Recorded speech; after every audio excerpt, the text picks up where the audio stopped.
tudo bem? Bem-vindos a mais um episódio do Encontros Cast. Eu sou Sabrina Chagas, sou oncologista clínica e quem está chegando agora não sabe, não percam. Temos vários episódios dos encontros já salvos no YouTube da Oncologia DOR. São vários temas para todos os tipos de dúvidas que vocês, pacientes oncológicos, têm. E agora a gente tem os Encontros Cast. Estamos presentes no podcast e também no YouTube. Todos estão gravados lá, todos os episódios dessa série. E eu estou aqui hoje com a minha querida amiga Fabi Hotz, maravilhosa, que está desde há 2 anos comigo nessa caminhada. Estamos aprontando, hein, Fabi? Bem-vindo. O nosso episódio de hoje é Cannabis na Oncologia. E obrigada, Fabi, por estar comigo mais uma vez. A gente tá ficando velha, né? Eu não tô, não. Eu não, só você. Eu que agradeço pela parceria e para falar sobre cannabis, né? Tema tão relevante, assim, acho que é um boom, né? Deu um boom, cannabis. Todo mundo quer usar cannabis agora, tá uma loucura. Então, a gente trouxe 2 profissionais maravilhosas, colegas nossas, para falar sobre, que é a Mariana, a doutora Mariana Siqueira. Mariana é oncologista clínica da Oncologia DOR. Doutora Mariana Junqueira, que é médica anestesista com área e atuação na medicina da dor. Bem-vindas, meninas, e obrigada por terem aceito para estarem aqui. Bem, eu vou começar vou te chamar de Mari, tá? Tudo bem. Já tá. As Mari. Mari 1 e Mari 2. As Marianas. Hoje tá bom aqui. Mari, vamos lá. Queria que você falasse um pouquinho pra gente qual a diferença, né, das substâncias maconha e cannabis medicinal, né? Que você pode falar isso pra gente, essa diferença? Que eu acho que isso é uma dúvida que está aí, todo mundo, a maioria das pessoas tem. Exatamente, Fabi. Obrigada pelo convite, meninas. É um prazer estar aqui com vocês e que a gente possa desenvolver um pouquinho sobre esse tema, né? Que é um tema que, de fato, os pacientes chegam ao consultório pedindo que a gente prescreva, porque o vizinho, o amigo, o pai, enfim. E na esperança de que isso vá ajudar, inclusive, de alguma forma na doença oncológica ou no tratamento oncológico. E tem uma série de mitos quando a gente prescreve cannabis, né? Primeiro, cannabis medicinal não é maconha. São coisas completamente diferentes. A maconha no cigarro, né? Ou hoje a gente vê em vaping, ou então nos bolinhos, enfim. Ela tem uma concentração muito alta de THC. Ela não é uma substância pura, onde você vai extrair os componentes medicinais. A cannabis medicinal é completamente diferente. A gente extrai da planta alguns componentes numa dose muito menor, principalmente o THC. No Brasil, por exemplo, não é permitida a prescrição com THC acima de 0,2%, porque o THC é que dá os efeitos psicomiméticos, o barato da maconha. E não é isso que a gente está buscando na prescrição da cannabis medicinal. Então, uma coisa é o óleo de cannabis medicinal, que normalmente é prescrito em óleo, ou então em pílulas, mas pílulas que são, como é que eu vou dizer, não são comprimidos, né? São solúveis, ou gomas também, a gente pode encontrar dessa forma, creme, enfim, tem várias formas de prescrição. E a maconha, que é o cigarro. Nenhum médico vai prescrever para o seu paciente um cigarro de maconha. Isso não é permitido pelo Conselho Federal de Medicina e não é a forma de usar a medicação. Muito boa a sua colocação, e eu estou aqui pensando na pergunta que eu vou fazer para a Mary 2, Mariana Bruno, e ontem mesmo, Mari, olha que engraçado, né, que curioso, uma paciente minha que vai começar a químio, né, ela mandou uma mensagem para mim, doutor, eu posso fazer uso da cannabis? E ela nem sabe os sintomas que ela vai ter, ela nem fez a primeira químio, e ela, primeiro ponto dela é se ela já pode fazer uso, né, então eu acho interessante que a gente realmente está vendo a presença, né, desse olhar. E eu queria ver se você tem percebido cada vez mais os pacientes trazendo essa pergunta. E eu soube também que você também leu a mesma diretriz que eu, né? Diretrizes, gente, para a gente, oncologista, né, são os estudos, os artigos que traçam as normativas das nossas condutas no dia a dia. Então, eu sei que a Mari também leu, então eu queria ver a sua percepção atual na nossa rotina e o que esse estudo trouxe para a gente. Muito obrigada, meninas, pelo convite. É um prazer enorme estar aqui com vocês. Então, realmente, na verdade, é um assunto que está bastante em voga, é um assunto que é bastante divulgado em mídias sociais. E eu tenho observado, os pacientes geralmente demandam isso, eles vêm, eles perguntam sobre a cannabis, as indicações de cannabis, muitos já chegam perguntando se podem utilizar cannabis. Tanto foi que, na verdade, e isso, na verdade, é uma demanda não só dos nossos pacientes são brasileiros, mas é uma demanda dos pacientes mundialmente. Tanto é que a Sociedade Americana de Oncologia, ela acabou de publicar uma diretriz sobre a utilização de cannabis em oncologia, né? E eles, na verdade, eles botam uma estimativa dentro da população americana que 20 a 40% dos pacientes, eles chegam a utilizar, com um diagnóstico de doença de câncer, eles chegam a utilizar alguma forma ou de maconha ou de cannabis medicinal ao longo do seu tratamento. Então, realmente, tem crescido muito a procura, pelo menos por informação, e até por prescrição da cannabis nessa situação, sim. Mari, eu gostaria que você comentasse um pouco, já que a Mari falou sobre essa diretriz que acabou, que saiu do forno agora. Queria que você comentasse um pouco sobre esse estudo para a gente. Esse estudo foi um estudo que a ASCO publicou, né, esse ano. Se eu não me engano, foi em março. E é uma revisão sistemática que compara, inclusive, pega estudos que os pacientes estavam fumando, né, o cigarro de maconha, e pacientes que estavam usando cannabis medicinal. E a gente tem que ter muito cuidado na interpretação desses estudos. Eles encontraram evidência, estava conversando com a Mariana antes, para náusea, por exemplo, refratária, com componentes com THC, mas existem componentes que não foram nem estudados ali. E que cada vez mais a gente tem usado para indicações muito precisas. Então, distúrbios de sono, insônia, e que a gente vê nos pacientes oncológicos com muita frequência.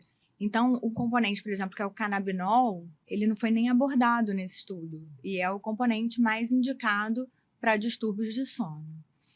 O canabidiol isolado, que vários estudos que foram levantados por essa diretriz, tem canabidiol isolado. O canabidiol isolado ele não tem evidência para quase nada. Por quê? Existem várias formas, né, de cannabis medicinal. Então, a gente tem o broad spectrum, o espectro ampliado, que é aquele que só tem canabidiol. Ou o extrato tem mais canabidiol, é mais rico em canabidiol. Tem o espectro full, ou espectro completo, que é aquele que vai ter THC e outros componentes. E o que a gente sabe? Que quando você combina esses componentes, eles têm um efeito que chama efeito entourage. Então, um componente ele é sinérgico com a ação de outro componente. Mas ele também pode competir. Então, na hora de prescrever, você tem que tomar cuidado com o que você está prescrevendo e para qual indicação. Para sono não é o mesmo que para dor. Não é o mesmo que para náusea. E um outro cuidado muito grande que a gente tem que ter é que cada formulação de cada laboratório tem uma dose diferente. Não só dose de prescrição, mas, por exemplo, tem laboratório que 1 ml tem 40 gotas, tem laboratório que 1 ml tem 32 gotas. E aí, se a pessoa não está acostumada a prescrever, ela vai prescrever não sabendo o que está prescrevendo e queimando a medicação, porque de fato ela não vai funcionar e vai gerar um monte de efeito colateral para o paciente. Então, acho que a ASCO teve o seu papel em desenvolver essa diretriz, isso era necessário, porque virou um boom no mundo inteiro e às vezes é um extrato que não passa por nenhuma avaliação, como a gente tem várias organizações não governamentais no Brasil produzindo, sem nenhum tipo de... Enfim, a Anvisa não passa, não tem regulamentação, a gente não sabe se é um extrato puro, se não é. Então, acho que teve um excelente papel com esse guideline, mostrando, sim, que para algumas indicações, mesmo sendo uma revisão sistemática, teve evidência.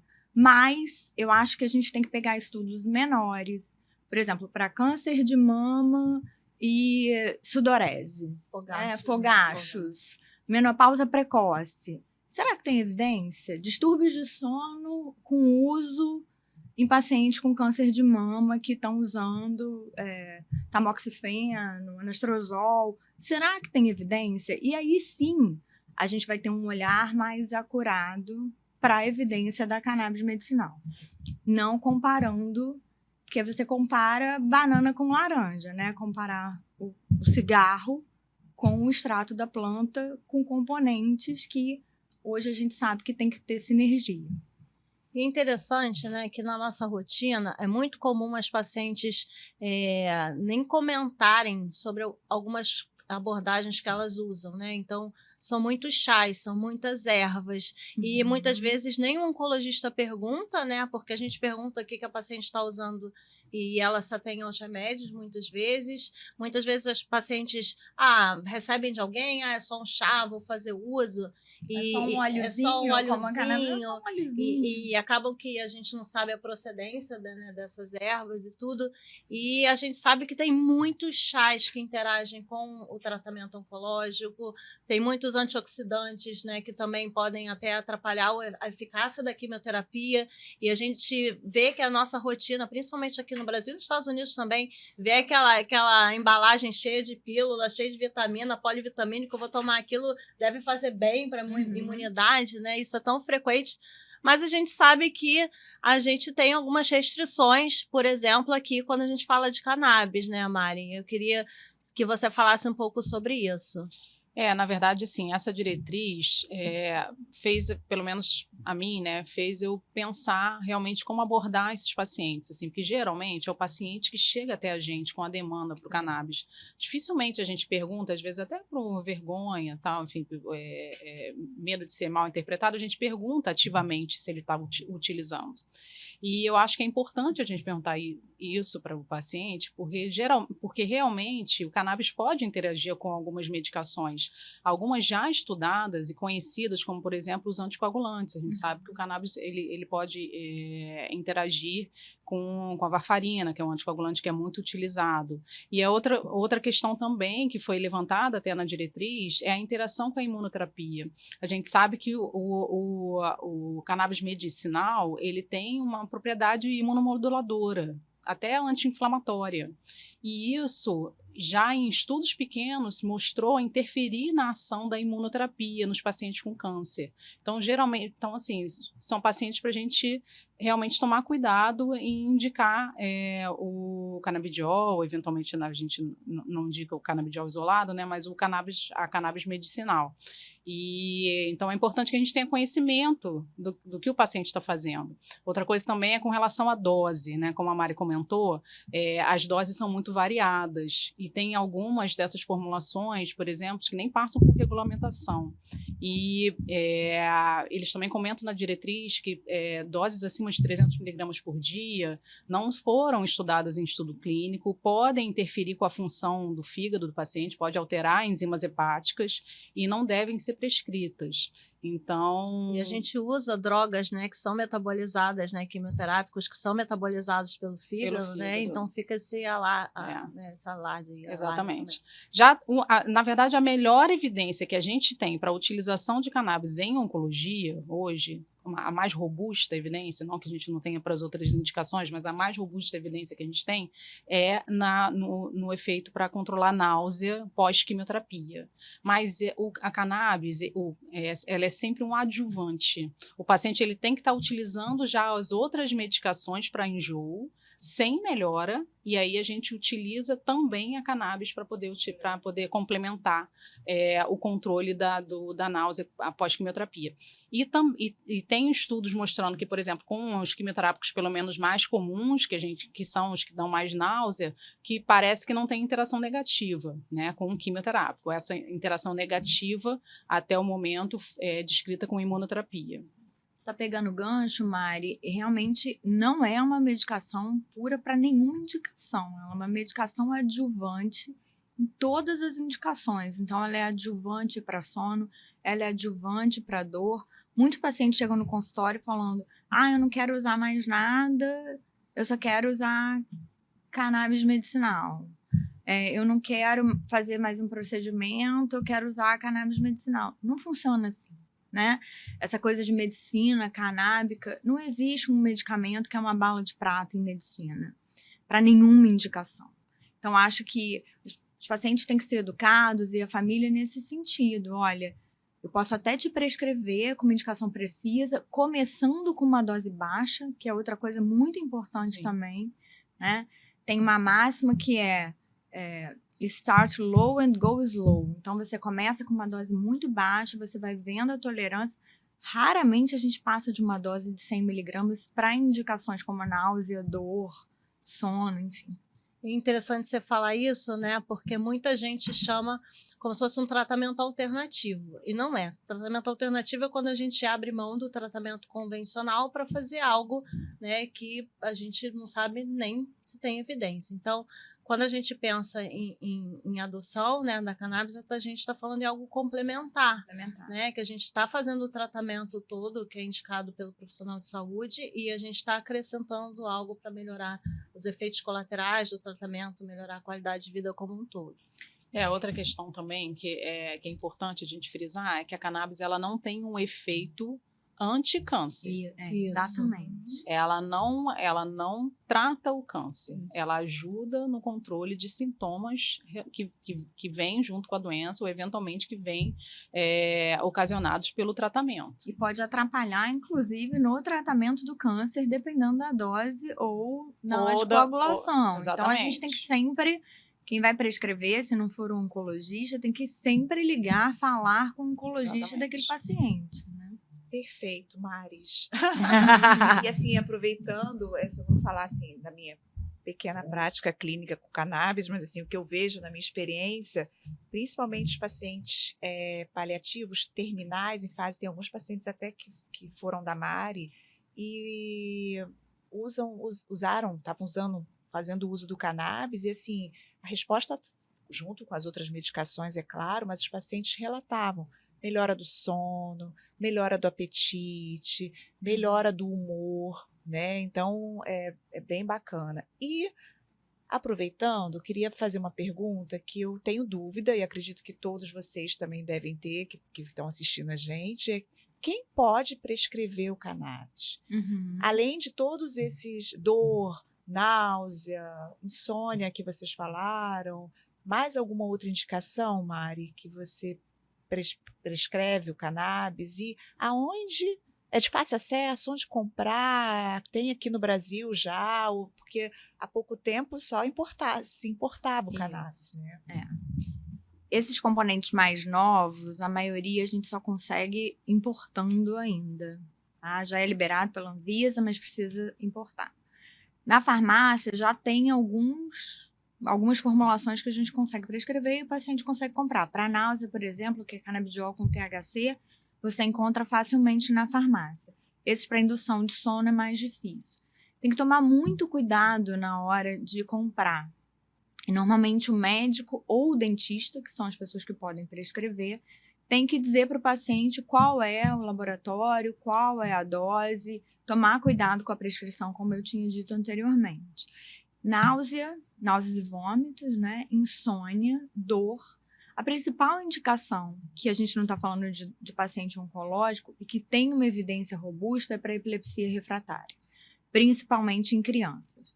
Agora, para pacientes abaixo de 18 anos, independente se são oncológicos ou não, não deve ser prescrito, porque a gente ainda não sabe se esse paciente vai desenvolver uma doença psiquiátrica e pode precipitar um quadro de uma doença psiquiátrica. Então, não é boa prática prescrever para alguém abaixo de 18 anos, a não ser que seja um caso de epilepsia refratária ou o neurologista esteja junto com você e ele que esteja prescrevendo. Nossa, isso é fundamental, sabe por quê? Porque nós temos crianças oncológicas, né, pacientes. Sim. Então, assim, perfeito. Principalmente com THC. As formulações com THC não devem ser prescritas abaixo de 18 anos, a não ser que o neurologista, o psiquiatra, enfim, para uma indicação específica, concordem que seja prescrito. E lembrando que vai ser sempre adjuvante. Para quê? Para poupador de outras medicações ou em casos refratários. Então, se eu estou com um paciente com dor neuropática que já está usando remédios em doses muito altas, eu estou tendo que aumentar muito a prescrição ou usar o opioide, que a gente evita porque dá muito efeito colateral, eu tento colocar para não precisar escalonar muitas outras medicações. Agora, é uma medicação que a tolerância é desenvolvida muito rápido em alguns pacientes, principalmente se usam outros medicamentos. Então, você começa, o paciente vê melhora, daqui a pouco você vai subindo dose, subindo dose, subindo dose, e você não consegue mais benefícios. Então, isso é uma coisa que a gente observa e que está descrito na prática clínica. Então, tem que ter muita parcimônia para prescrever. Não é, de fato, essa panaceia que as pessoas, não, quero usar cannabis e não vou usar mais nada e melhorou tudo. Não é assim. Eu acho que interessante isso que a Mari comentou, é que muitas vezes esses sintomas, principalmente nos nossos pacientes oncológicos, a gente às vezes precisa de altas doses de medicações, altas doses de medicações para dor, altas doses de medicação para náusea, que trazem bastante efeito colateral. E o cannabis, na verdade, ajuda a gente a evitar que essas doses precisem ser escalonadas a ponto que o paciente vai vir a ter muito efeito colateral para poder controlar o sintoma dele, né? E uma coisa que é interessante, eu acho que aí vale as duas Marianas comentarem, assim, é que a gente está falando aqui, principalmente paciente oncológico, de quais sintomas, né? A gente está falando de náusea, de dor, de insônia. Acho que são os principais que a gente falou. E eu falei isso em outros podcasts, né? Há uma busca sempre pelo remédio. E a gente tem várias abordagens que devem ser feitas no nosso dia a dia que podem ajudar todos esses sintomas. Então, citando aqui por alto, né, o enjoo que o paciente tem, que é a náusea. É importante estar com a nutricionista acompanhando esse paciente, que dá orientações de como preparar a comida, não ficar na cozinha na hora do preparo, né, dá dica, às vezes, do gengibre, do gelo, enfim, depende de paciente para paciente. Quando a gente fala da insônia, atividade física tem um papel importante, né, para a gente conseguir fazer também a higiene do sono, e a higiene do sono é uma consulta só sobre a higiene do sono, e a gente tem uma população que não dorme bem, e não dormindo bem, o paciente fica com mais fadiga. Para dor, você trabalha com dor, a gente tem um remédio, mas a gente tem várias abordagens, né? Muitas vezes, dependendo do problema do paciente, perder peso, né? Também ajuda, alimentação, exercício, a acupuntura, muitas vezes, né? Então, existe o foco no remédio. Meditação. Então, a gente tem esse foco aí no remédio, né? A gente tem uma cultura medicamentosa, mas a gente tem esses outros olhares que a gente tem que abordar no nosso dia a dia. Quer comentar primeiro?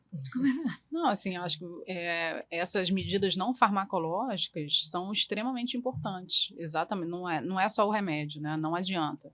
E você chega num limiar que às vezes você não consegue aumentar o remédio, às vezes o paciente está tendo muito efeito colateral com o remédio. E medidas simples, por exemplo, essa questão que você comentou de não ficar, eu até não ficar perto da cozinha, porque o paciente com náusea, ele reclama muito que não consegue sentir cheiro da comida. Realmente são medidas simples que poderiam melhorar a percepção do paciente, né? Outra coisa também, o fato a gente sabe que existe um tipo de enjoo, uma náusea antecipatória, né? Então, se o paciente às vezes o paciente está entrando na clínica de oncologia, ele já fica enjoado. E isso vai de uma experiência negativa anterior dele, que isso é muito difícil de você tratar. Ou você entra com ansiolítico, essas coisas, ou você tenta evitar ao máximo que ele tenha a experiência negativa, inicialmente, né? Então, assim, eu acho que realmente esse acompanhamento multidisciplinar, junto com a fisioterapia, junto com a nutrição, com a psicologia, é essencial para o melhor cuidado do nosso paciente. Acho que é fundamental ser uma abordagem multidisciplinar, né, Mari? E eu acho que muitas vezes a gente também, como médico, quer sempre prescrever um remédio. Porque o Falei paciente errado. vai sair da consulta sem um remédio, Não, né? Ele gosta. Ele fica meio gosta. frustrado se não sai sem um remédio e sem um exame de imagem. Mas eu digo hoje que eu ganho uma grande parte da minha consulta, eu não perco tempo, né? Mas ganho conversando sobre higiene do sono, conversando sobre regras de higiene do sono. Porque hoje é uma epidemia de uso de benzodiazepínico e Sim. zolpidem. E aí, quando entra num tratamento oncológico, quando tem doente em cuidado paliativo, paciente em cuidado, a gente sabe que eles têm maior risco de delírio. A gente sabe que o sono é prejudicado. Então, se você não faz essas regras de higiene do sono, né? A ingestão de cafeína é super alta, e tem as telas, né? Enfim, uma série de coisas, até ensinar para o paciente não tomar chá à noite, que você vai tomar chá, você vai acordar para fazer xixi várias vezes. Isso vai atrapalhar seu sono e vai impactar na dor, vai impactar na náusea, vai impactar nos outros sintomas, no humor, Qualidade de vida. na qualidade de vida. Então, eu sempre falo muito sobre isso na consulta. Às vezes o paciente chega e fala, eu quero tomar para o sono. Aí eu pergunto, mas você sabe o que é a higiene do sono?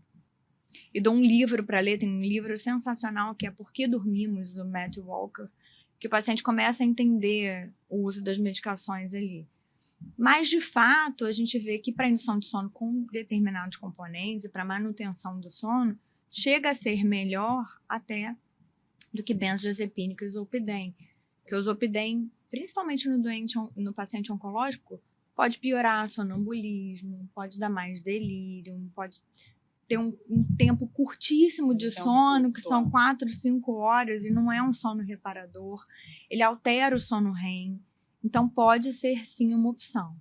Então, não existe uma consulta, por exemplo, de tratamento de dor sem falar em higiene do sono, sem falar em exercício físico, sem falar em alimentação, porque isso tudo vai impactar. Da mesma forma que tem náusea antecipatória, tem dor antecipatória. Tem paciente que entra na clínica para fazer radioterapia e antes da radioterapia a dor dele piora muito, porque ele já teve uma experiência muito ruim fazendo a radioterapia. Então, tudo isso, né, tem que ser um olhar amplo e multidisciplinar. Perfeito. Né, Sabrina? Maravilhosa. E assim, interessante porque o que eu como fisioterapeuta, tá? Eu não sou médica, né? E aí, o que eu vejo, assim, o paciente às vezes entra, bota o pé assim, no consultório e fala assim, quem você indica aí que pode prescrever o cannabis? Assim, o paciente quer usar, sabe? Não é bem assim. Aí eu falo, conversa com o oncologista, né? Ele vai te explicar, vamos, né? Aí eu explico mais, assim, agora eu aprendi mais para falar, né? Sobre que é um tratamento complementar, tem que ver as indicações. Mas, gente, perfeito, Mari. Teve Isso um que você paciente acabou meu de engraçadíssimo, falar, que ele falou assim, perfeito. mas se eu quiser fumar, eu faço o quê? Aí eu falei, eu não sei, não sou drug dealer. Aí você vai ter que procurar alguém que possa te vender, Não, porque vai eu não ser sei você nem que qual, vai nem falar pra como, ela, nem... né? Exatamente. Maravilhoso. Meninas, eu quero agradecer a vocês por estarem aqui e trazer essa pauta tão importante pra gente. E seguimos, né, Fabi? Seguimos. Obrigada, Mari. Obrigada a vocês. Foi Obrigada, ótimo muito papo. obrigada. Obrigada. Foi muito bom.